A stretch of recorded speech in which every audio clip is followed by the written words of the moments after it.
In March 1998, 30-year-old Wolfgang Pricklepill kidnapped 10-year-old Natascha Kampusch. She spent 8 years in an underground bunker before she could escape. On February 17, 1988, at the time of my birth, my mother was already 38 years old, and she already had 2 adult daughters. After the birth of the second daughter, my mother divorced their father. The new family in which I was born was again on the verge of collapse. In the evenings, my father often left home and wandered through bars.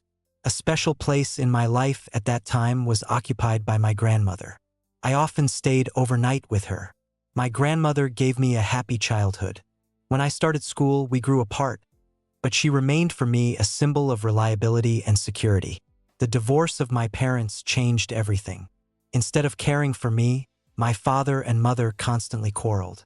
I stopped feeling loved and became a withdrawn girl who lost trust in her loved ones. After 2 years of quarrels and several attempts at reconciliation, my father finally moved out from us. I was 5 years old at the time. From the age of 9, I began to overeat my disappointment systematically. By my 10th birthday, I weighed 45 kilograms. Spending hours alone in front of the TV or with a book, I escaped from reality. I watched everything in a row: children's programs, news, and crime chronicles. In the summer of 1997, the media discussed the exposure of a group of pedophiles in Salzkammergut. A few weeks earlier, I had convinced my mother to let me go to school alone. Before that, even in the 4th grade, she always drove me. The journey took less than minutes through quiet alleys with houses from the 1950s. One day on the way to school, I saw a white pickup truck. In front of the car stood a thin, short man with a wandering gaze, as if waiting for something. I slowed my step and froze in fear. Phrases flashed in my head. Don't talk to unfamiliar men. Don't get into a stranger's car. When I approached the man, he looked straight at me. Everything happened very quickly.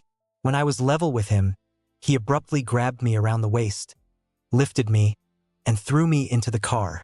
My abduction required just one single movement. He ordered me to sit on the floor of the cargo compartment and not move. Then he got behind the wheel and drove off. The ride seemed endless. I lost my sense of time. He quickly and nervously repeated that he would hand me over to others. This instilled fear in me. My breath caught. We drove for a long time until we stopped in a pine forest outside Vienna. He turned off the engine and started calling, swearing, "They are not coming. They are not here."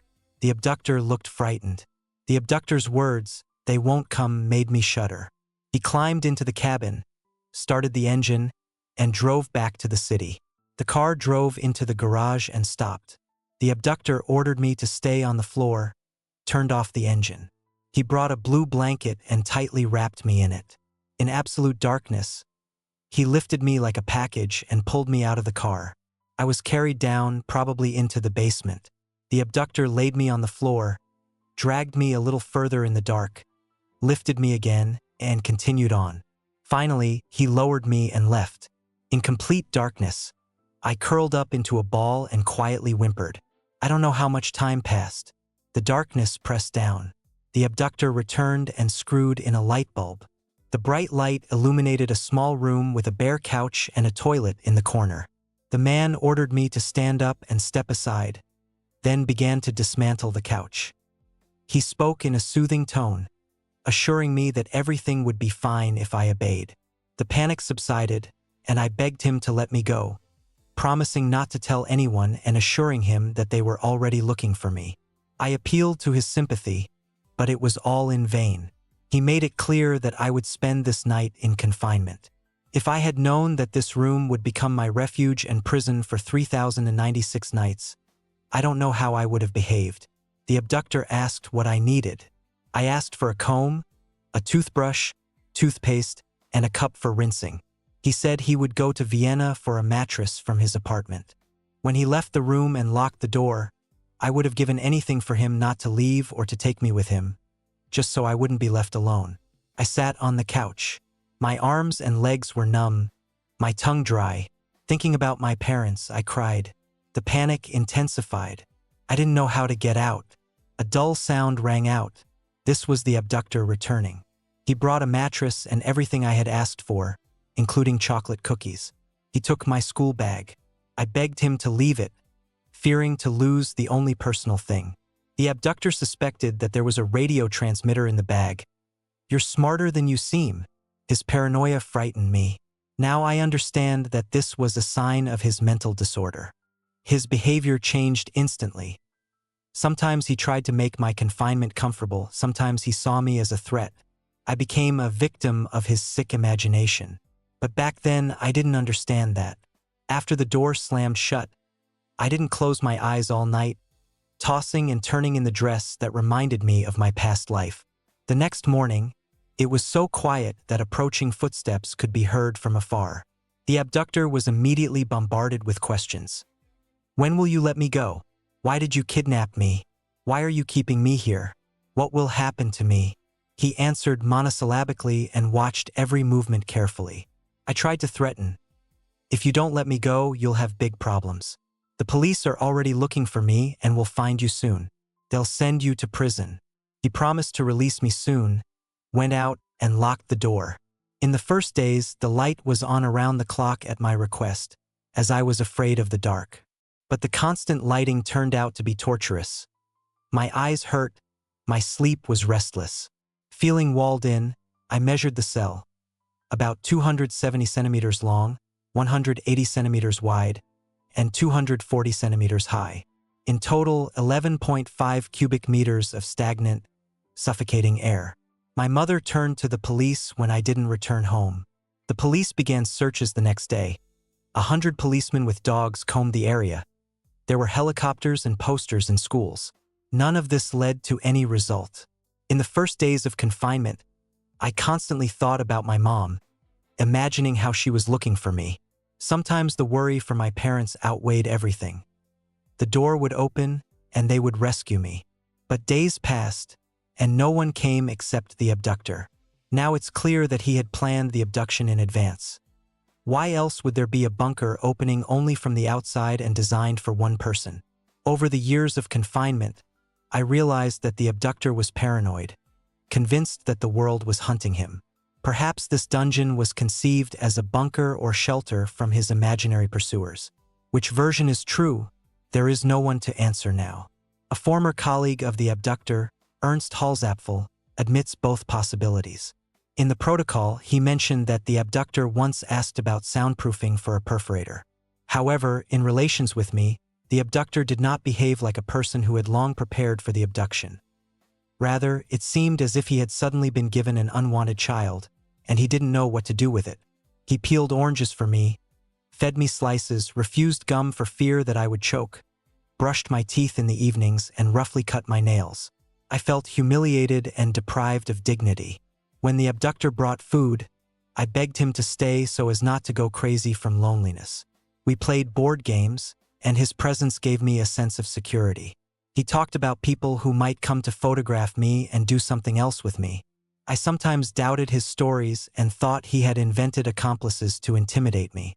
When I was left alone, I tried not to lose my mind by knocking on the door at night. I slept anxiously, like a hunted animal, in constant combat readiness so that the men to whom I was supposed to be handed over would not catch me off guard.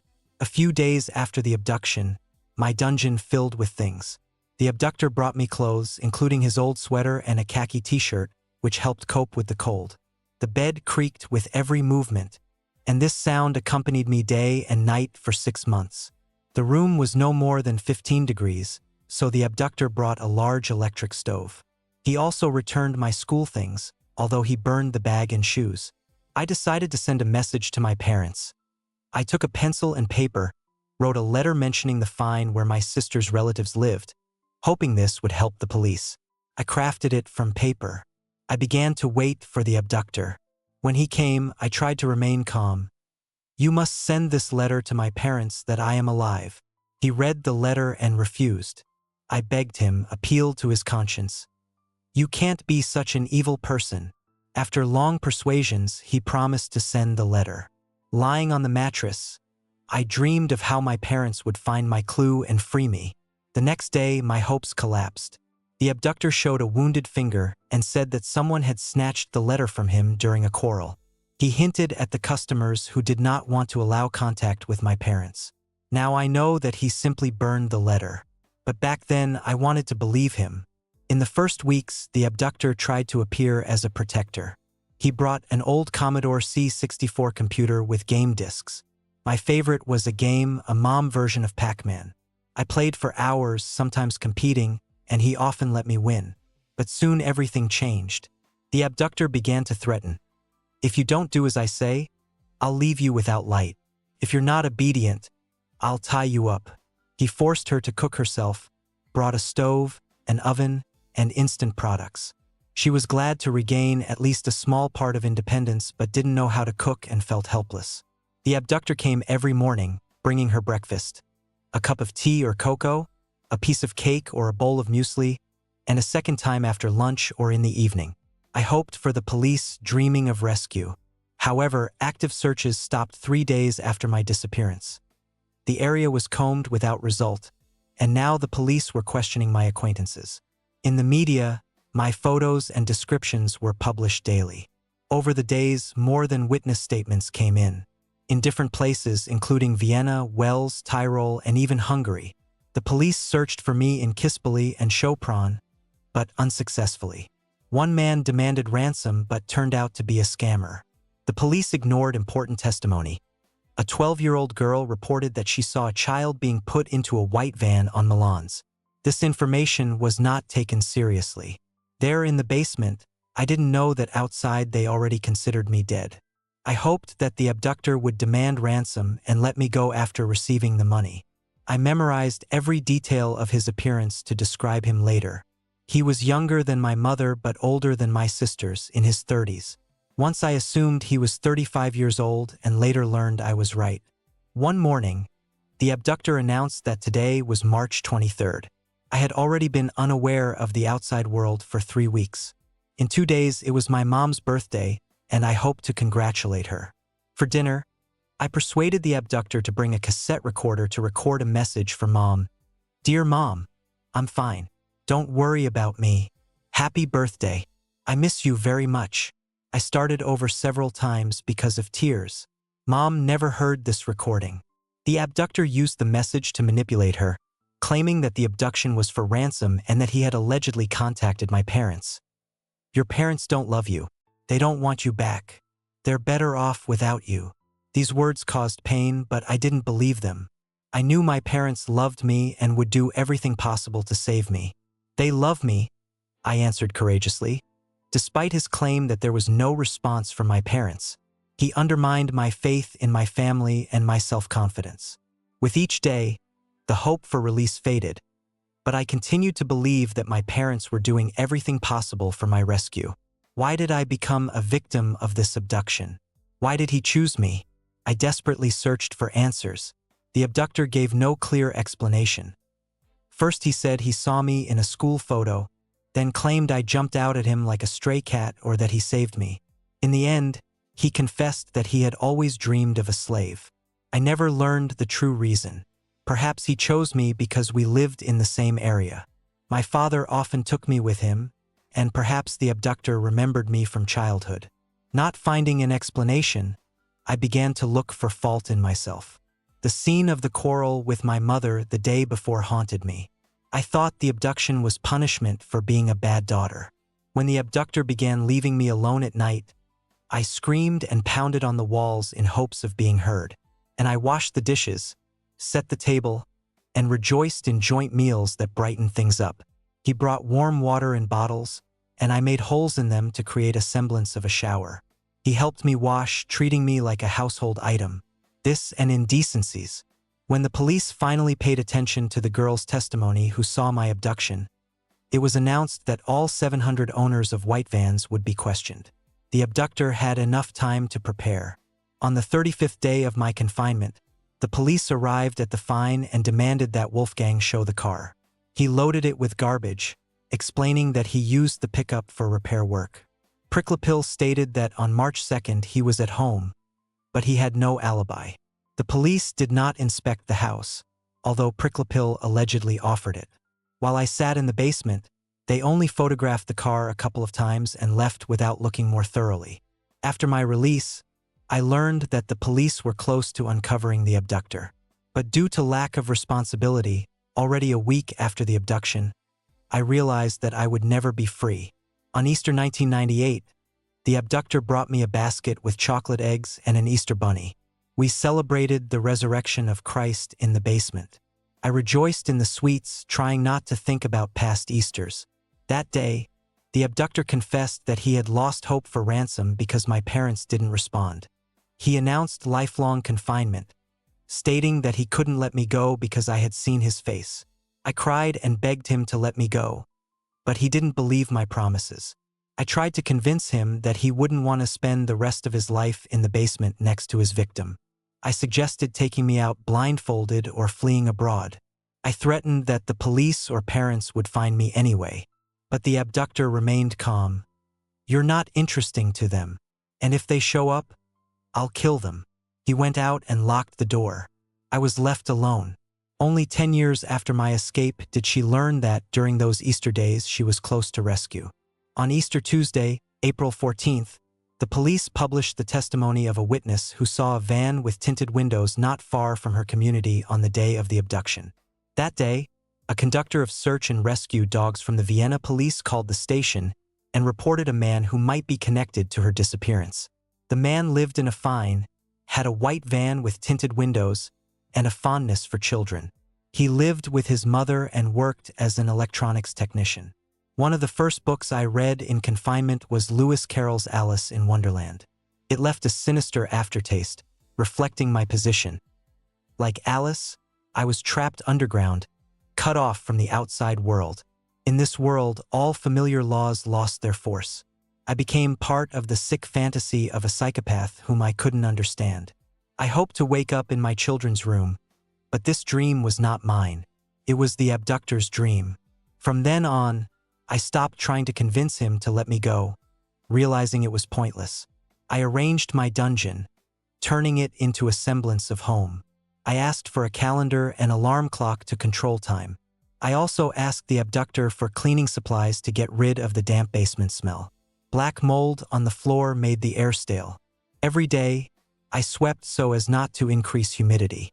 After cleaning, a chemical smell remained in the air, a semblance of freshness.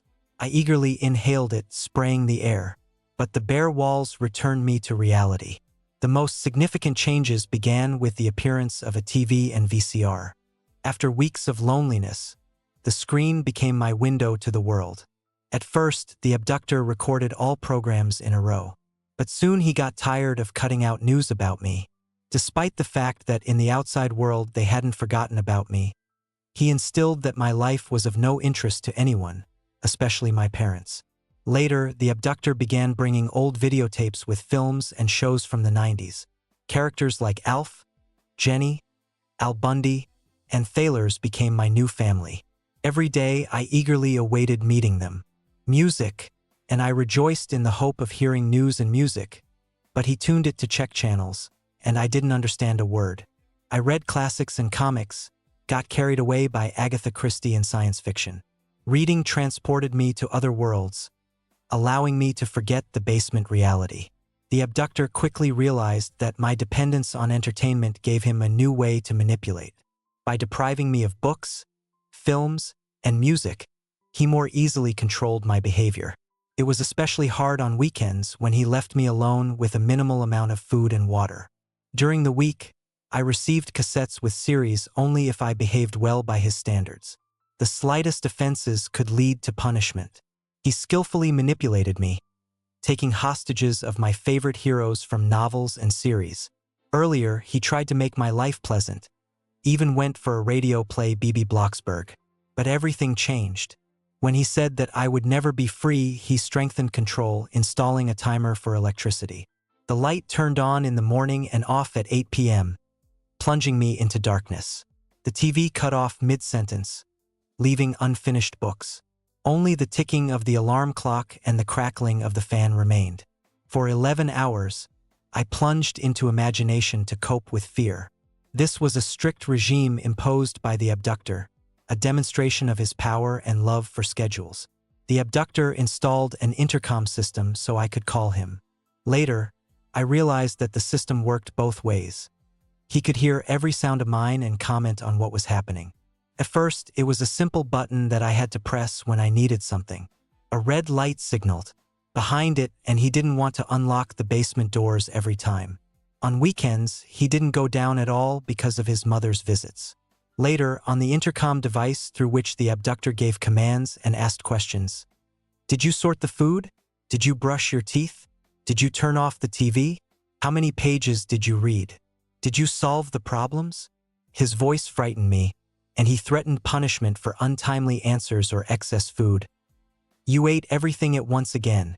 I told you. The intercom became a tool of terror. The device had 3 buttons: talk for two-way communication, listen for one-way, and the period button. This button helped her turn off the abductor's voice, bringing brief relief. When he figured out her trick, he flew into a rage. He was uncomfortable going down to the basement for punishments, but he quickly found a solution.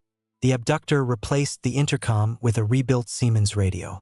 The radio with a built-in microphone picked up the slightest sounds from her room, turning her life into a real nightmare under his control. His questions haunted me. Did you leave a banana for tomorrow? You overate again. Did you wash your face? Did you turn off the TV correctly? I couldn't lie because I didn't know how long he had been listening. If I dared, he went down to the basement for punishments, taking books, videos, and food.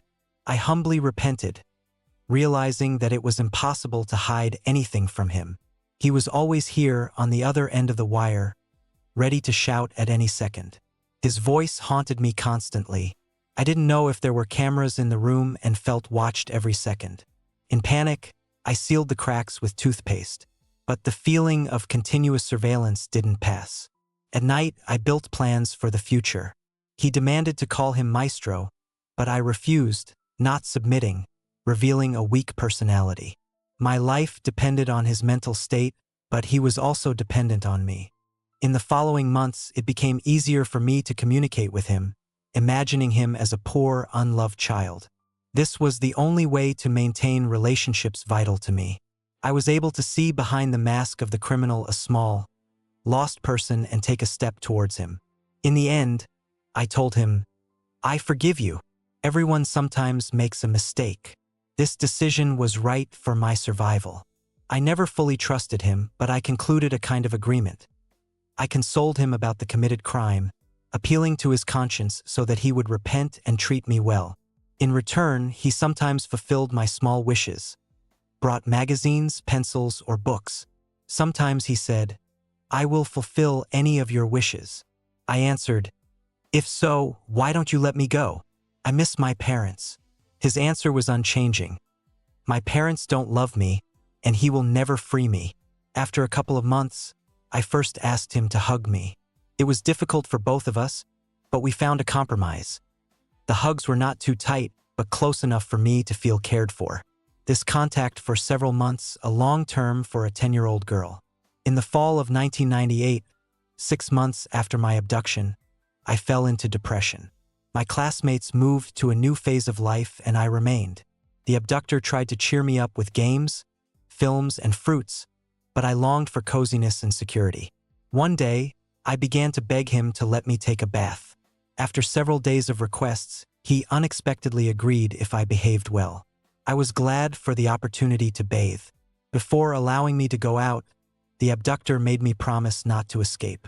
I believed him immediately. The one who holds captives in the basement won't hesitate to kill. When he finally opened the door and ordered me to follow him, I could barely move. I saw a corridor with a chest and a massive wooden door. Behind it was a reinforced concrete door weighing 150 kilograms, locked with a complex latch. It's impossible to convey in words what feelings this sight evoked. What would have become of me if something had happened to him? My fear of choking on sausage skin seemed insignificant compared to the thought that I could be buried alive forever. Behind the steel door was a narrow passage, height 68.5 centimeters, width 48.5 centimeters. The abductor waited at the other end of the corridor.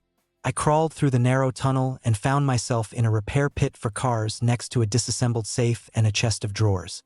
The abductor ordered me to follow him. A narrow staircase of gray concrete slabs, High slippery steps. 3 down, 9 up. Through a hatch and I was in the garage. 2 wooden doors, a reinforced concrete door, a narrow passage, a safe that the abductor screwed to the exit, screwed to the wall a key to electricity. The chest of drawers hid the safe and the passage. Floorboards covered the hatch to the repair pit. I always knew that I couldn't break the door of my prison. That escape was impossible. But only here in the garage did I realize that no one would ever find me. The entrance was so disguised that the police had no chance of discovering me during a search. The shock receded when I felt the fresh air. I deeply inhaled again and again. The abductor gestured to be silent and led me through the corridor and 4 steps into the house where twilight reigned. He was nervous and constantly hissed. "Remember about the windows and the alarm. Do as I say. I'll kill you if you scream." I believed him, especially after seeing the disguised entrance to my prison. Any attempt to open doors or windows would be suicidal. About the house, but me to the code of sweat. The smell was alien, and instead of home, I found myself in another basement, listening to him lock the doors. In the fall of 1998, the abductor decided to improve the dungeon of his victim so that it looked more livable. The work went slowly. Every board and bucket of paint was delivered with difficulty. Furniture was assembled right in the basement. The victim chose pink wallpaper reminiscent of a children's room at home. Later, the abductor painted his living room with the same paint so as not to leave evidence. The new decor pleased her more. The walls created a sense of home.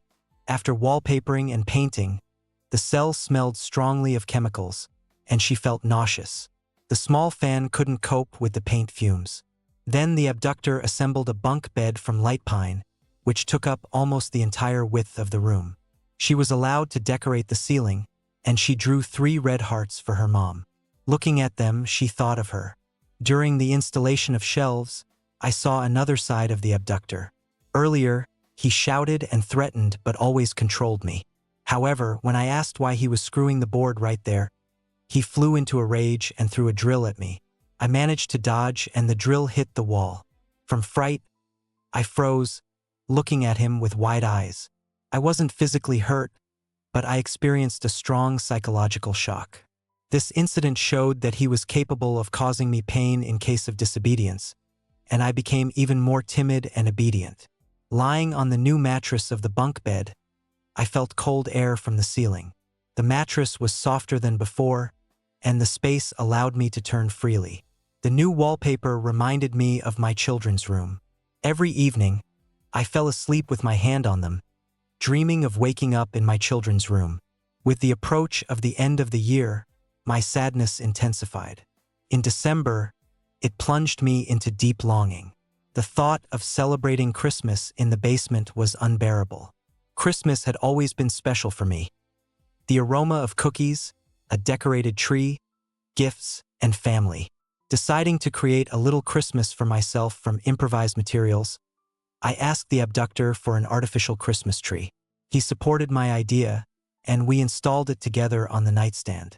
Receiving some decorations and sweets, I decorated the small tree. On Christmas evening, I watched TV until the light went out. The abductor celebrated with his mother, and the next day we celebrated together.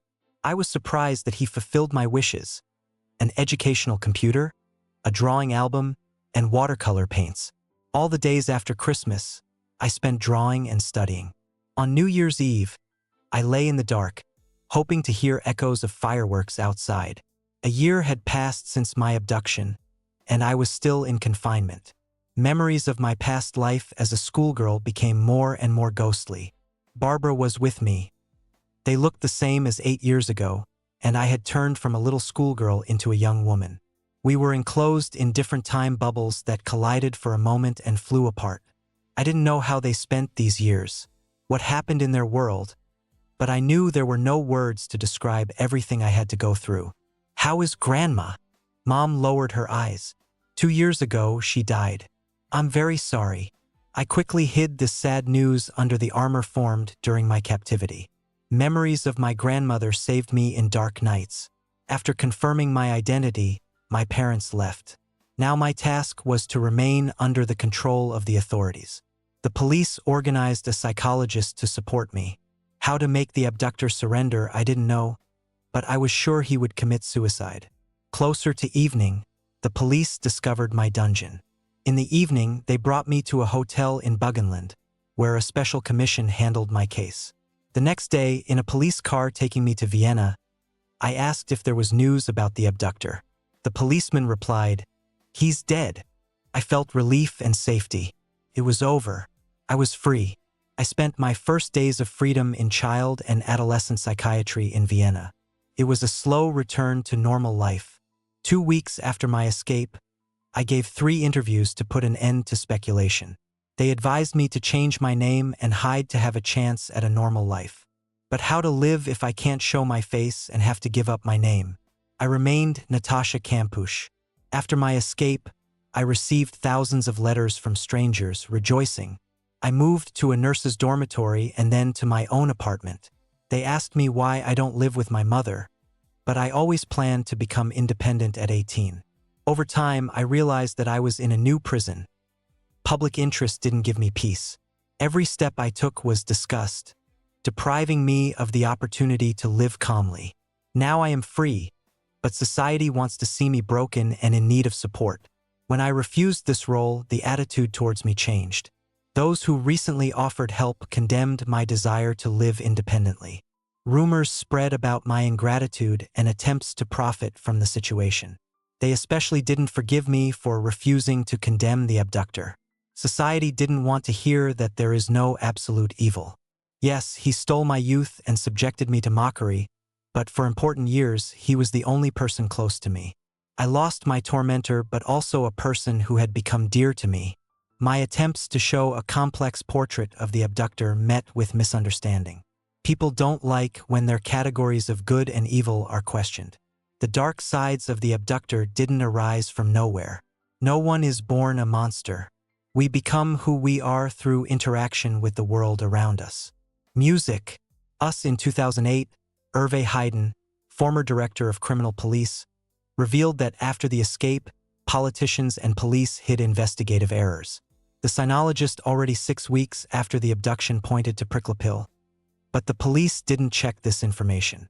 Documents were lost, and only in 2008 did Heiger find them and report to the Minister of Internal Affairs. However, the investigation was suspended before the 2006 elections.